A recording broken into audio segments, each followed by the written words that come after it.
Assalamualaikum warahmatullahi wabarakatuh, teman-teman semuanya. Pada kesempatan video kali ini, saya ingin membahas tentang konsekuensi gagal bayar di aplikasi pinjaman online resmi yang terdaftar di OJK atau Otoritas Jasa Keuangan. Saya banyak pendapat pertanyaan ya dari teman-teman yang di komentar atau dari WhatsApp grup saya gitu mengenai masalah gagal bayar di aplikasi pinjaman online yang legal. Mari kita bahas apa saja sih konsekuensinya, terutama pada aplikasi besar seperti Akulaku, Kredivo, dan aplikasi yang sebagainya. Di sini saya akan membahas aplikasi yang legal, yang memiliki regulasi dari OJK. Sebuah aplikasi resmi tentunya akan memiliki aturan dan konsekuensi yang telah ditetapkan dong.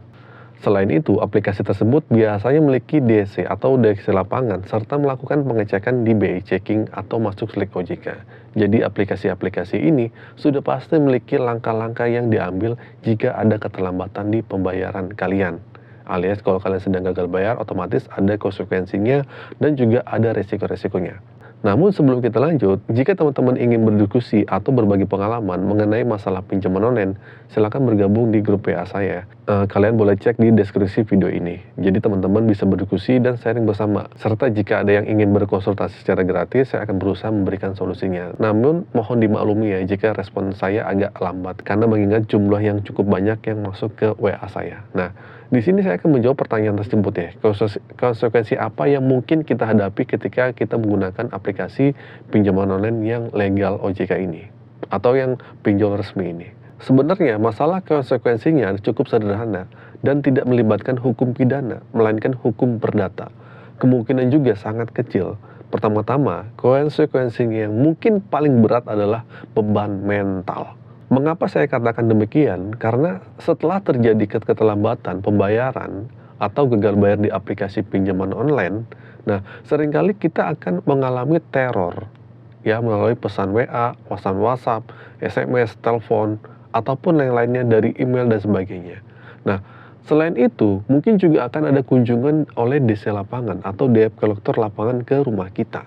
Selain beban mental, konsekuensi lain adalah jika aplikasi tersebut sudah terdaftar di OJK atau melakukan BI checking, nama kita akan masuk ke daftar hitam. Konsekuensinya, kita mungkin akan mengalami kesulitan saat mengajukan pinjaman di bank atau lembaga keuangan lainnya.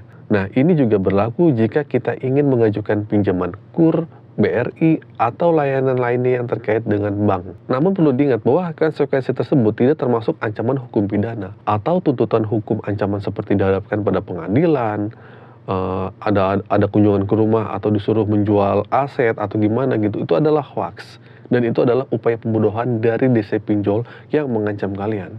Semua itu hanya dilakukan untuk membuat kita merasa terintimidasi dan membayar utangnya.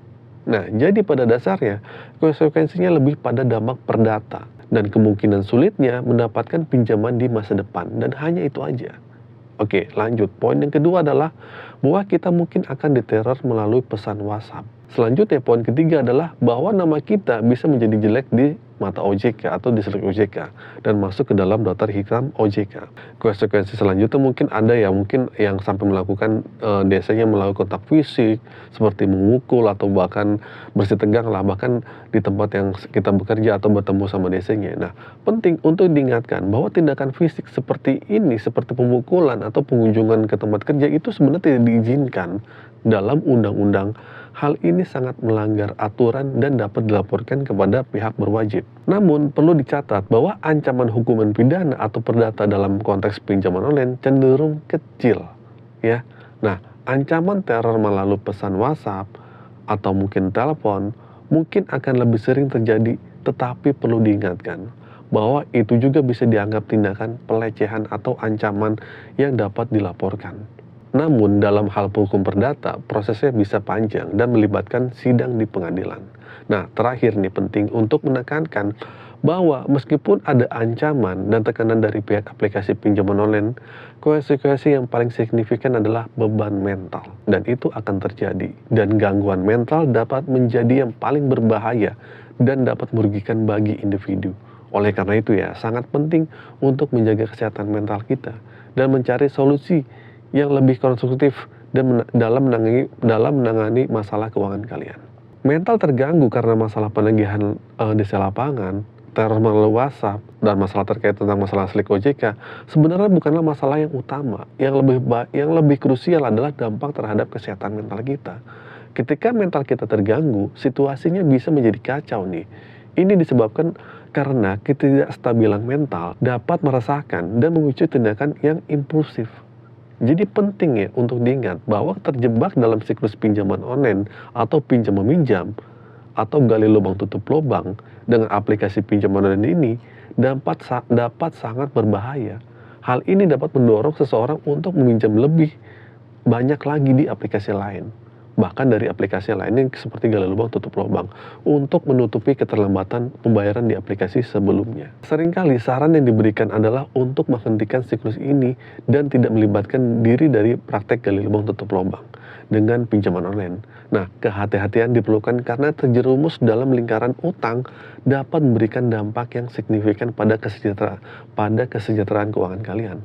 Nah, sebagai alternatif ya, sarankan untuk membayar utang pada satu aplikasi terlebih dahulu ya, daripada mencoba untuk menutupi keterlambatan pembayaran dengan meminjam di aplikasi lain. Meskipun masalah slip OJK atau BI checking dianggap remeh, lebih baik fokus pada pembayaran utang dan menghindari praktik pinjaman yang dapat merugikan.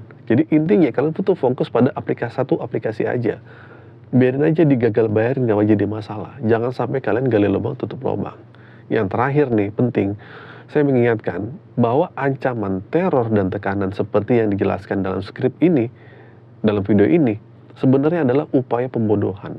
Pembodohan semacam itu tidak layak diperhitungkan. Dan yang terpenting adalah menjaga kesehatan mental kalian.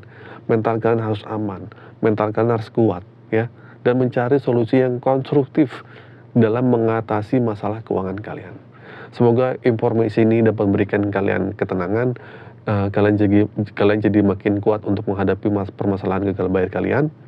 Gagal bayar itu biasa, gagal bayar itu hal yang biasa. Semoga informasi ini dapat memberikan pemahaman yang lebih baik dan membantu kalian yang sedang menghadapi masalah keuangan, ya.